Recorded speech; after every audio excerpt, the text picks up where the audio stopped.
Vamos a empezar con el problema. ¿Cuál era el problema que se tenía y para qué se construyó este observatorio? Sucede que, como vemos aquí, a diferentes posiciones del planeta tenemos una zona horaria, por eso están todos los relojes alrededor de este globo. Entonces, el mayor problema era poder determinar la posición mientras se navegaba. Era fácil determinar la latitud porque el centro de la Tierra marcaba el inicio y ya tú sabías la latitud norte, latitud sur. Esa era fácil de determinar, pero no había manera de determinar la longitud.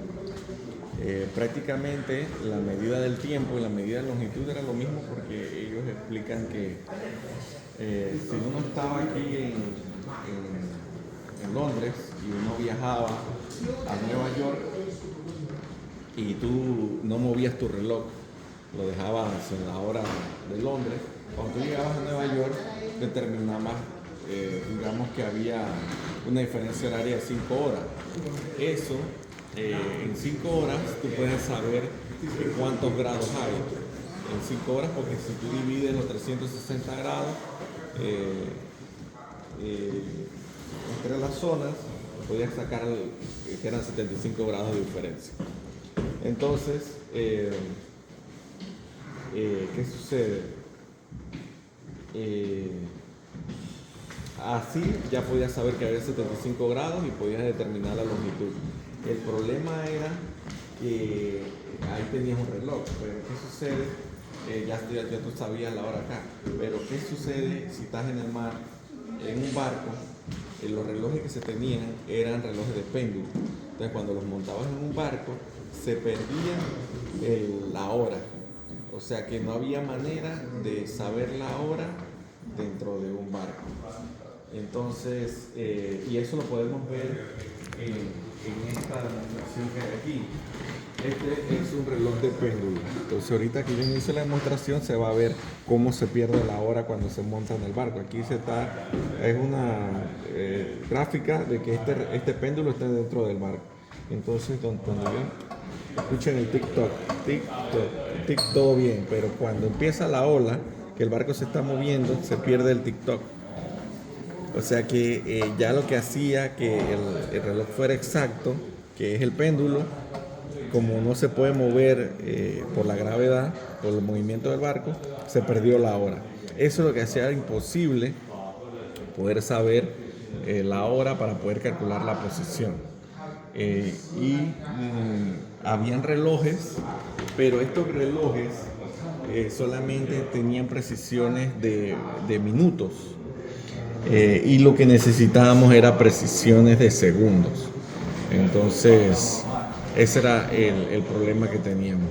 Y ellos decían que, como yo les expliqué hace un momento en la parte de astronomía, que el problema no era que se hundieran los barcos, porque si tú no sabes dónde estás, te estrellabas contra las rocas, te perdías, se hundía el barco. Ese no era el problema, se podían construir más barcos. El problema tampoco era que se murieran los navegantes, porque igual se criaban más muchachos y se mandaban de nuevo a los barcos. Pero el problema era que se perdía la mercancía. Y al perderse la mercancía, eso es dinero. Y no podían estar perdiendo dinero. Así que lo que se hizo fue una reunión y determinar cuáles eran las soluciones. Y habían dos soluciones. La solución que les mostré en el otro video, que era realizar un mapa de las estrellas. El problema era que demoraba 50 años, más o menos. Y la otra solución era crear un reloj lo suficientemente accuracy, exacto, para poder hacer los cálculos de navegación. Entonces se decidió poner al que resolviera el problema, darle $6 millones de premio. Ya, que el tiempo. Era menos, pero si lo traemos a dinero actual son $6 millones. El detalle era que tenías que cumplir con unos requisitos. Tenía que ser práctico, tenía que ser fácil de construir. tenía que ser, tenía que funcionar y tenía que poder demostrarlo viajando a un destino especial, que no me acuerdo si era la India. Ir y venir con un grado de exactitud que era el que pedían. Entonces se dieron a la tarea de tratar de resolverlo, ya sea por la parte astronómica o por la parte del reloj.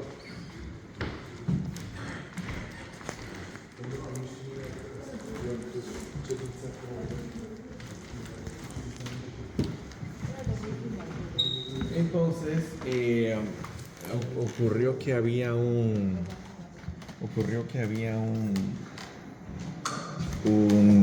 una persona que se llamaba Harrison. Este señor Harrison tenía una idea sobre, era un carpintero y tenía la idea de de hacer un reloj que funcionara en el mar. El problema que como él era carpintero fue donde varias personas, entre ellas un relojero, un astrónomo, y le explicaron su idea de reloj y quedaron entusiasmados. Y para eso, miren, el premio que le iban a dar eran 20.000 libras, pero eso se traduce a los 100 millones que le digo de dólares. Entonces consiguieron el dinero para poder hacer el primer prototipo que él pensaba que podía hacer, porque él les explicó y lo veían viable. Y entonces esta fue la primera iteración del reloj. Y esto es algo complejo, pero básicamente para no depender del péndulo, utilizaba esos springs. Ese spring que está ahí arriba, y para la otra oscilación hay una conexión, un puente allí que resolvía los problemas de los materiales de expansión y contracción. Entonces, aparte, recuerden que en esos tiempos el aceite era animal, entonces había que resolver el problema de los lubricantes, porque si no, esto habría que abrirlo y limpiarlo constantemente, y eso no se podía. Esto tenía que funcionar siempre en el mar. Entonces utilizó, digamos, piezas que no tuvieran fricción. Entonces esa fue la primera iteración. Con esa viajaron, pero sucedió que el viaje fue tan difícil porque como que hubo tormenta, que él quedó traumado y dijo: más nunca en mi vida me monto en un barco.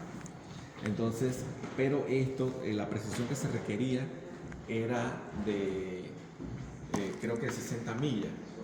Y me parece que esto más o menos no, estaba como muy en el límite de esas 60 millas este reloj. Entonces él les dijo: hey, yo puedo mejorarlo, denme más financiamiento y yo tengo ideas para mejorarlo. Entonces él los convenció porque era una super solución, ya había mostrado que tenía mucha capacidad.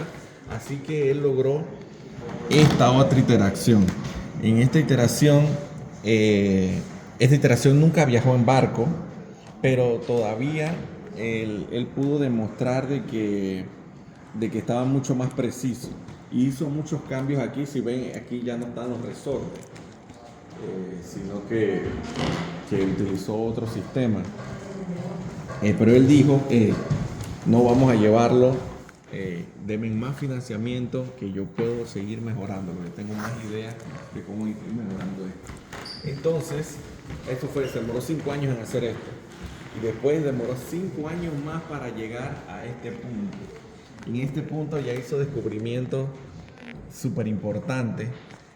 Ya no está los resortes, aquel tenía resorte, ahora que recuerdo también, ya aquí no estaban los resortes, sino que estaban, yo no sé si ustedes pueden ver allí en el centro, hay como un metal en forma de espiral. Ese metal, ese invento, eso todavía existe en los relojes. Por lo menos si ustedes ven una restauración de un Rolex, es exactamente esta tecnología la que se usa en los relojes. O sea que él la inventó, y esto ya era súper más preciso. Y él les dijo: vayan, pruébenlo y verán que es súper más preciso. Con esto ya lograron precisiones súper bajas. No recuerdo ahorita cuánto era la precisión de esto, pero le dijo: no te podemos dar el dinero. O sea, lo lograste, sí, pero no te podemos dar el dinero, porque entre muchas excusas era que la comunidad astronómica era muy fuerte y estaba luchando por hacer el mapa astronómico. Entonces, ¿cómo va a venir un carpintero que no es ni científico a solucionarnos el problema? Entonces le pusieron muchas trabas hasta un punto que él les dijo, bueno, denme más dinero que yo voy a bajar la precisión aún más y lo voy a hacer mucho más práctico. Entonces ellos le dijeron, está bien, siempre porque o sea, era tan brillante que no había manera de decirle que no. Entonces agarró y él se unió con otro relojero y lograron esto que está aquí.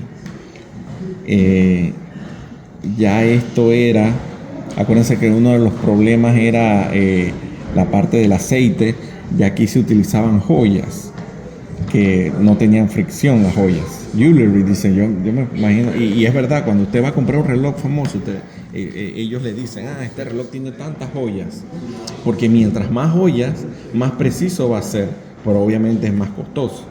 Entonces lograron este reloj ya de un tamaño portátil, y él dijo, hey, me estás trayendo algo portátil, esto no va a tener precisión, y ya esto cumplía con todo. El único problema es que esto estaba muy difícil de hacer, y esa parte no la comprendí bien, porque el inglés era un poco más complicado, pero el problema era que estamos hablando de una pieza de ingeniería mecánica, y solamente él sabía construirlo. Entonces no cumplía con el requisito de que fuera súper fácil y accesible. Además, construir un reloj en ese momento que él estaba creando iba a ser súper costoso. Entonces le siguieron poniendo problemas, pero ya la parte de la precisión y la parte de que viaje en un barco estaba completamente superada. Entonces vino una persona muy influyente y convenció a la cámara que él lo hizo. La plata. Nos solucionó el problema, denle la plata. Y le dieron la plata. Lo que no le dieron fue el reconocimiento de que fulano de tal es el man, nos resolvió. Sino que no quisieron darle el reconocimiento, pero consiguió el dinero. Y el hijo fue en un barco a probarlo, porque como les dije, estaba traumado por los barcos, y todo funcionó perfecto, de la exactitud perfecta. Así que aquí le falta, es la tapa al reloj, pero está en otros museos viajando para que la gente lo vea. Pero esta es la parte de adentro del reloj. Así que prácticamente el creador de los relojes, y bueno, le iba a comentar, gracias a ese que está allá, ese segundo, él creó los bearings, creó las balineras que se utilizan en todos los relojes y en el ciclismo, en las bicicletas y en muchos carros y todas las cosas se crearon, y muchos otros inventos que incluyeron eso. Y fue un carpintero que entendía y que a pesar de no ser científico, pudo visualizar la solución y resolver al planeta gracias al reloj, al invento del reloj.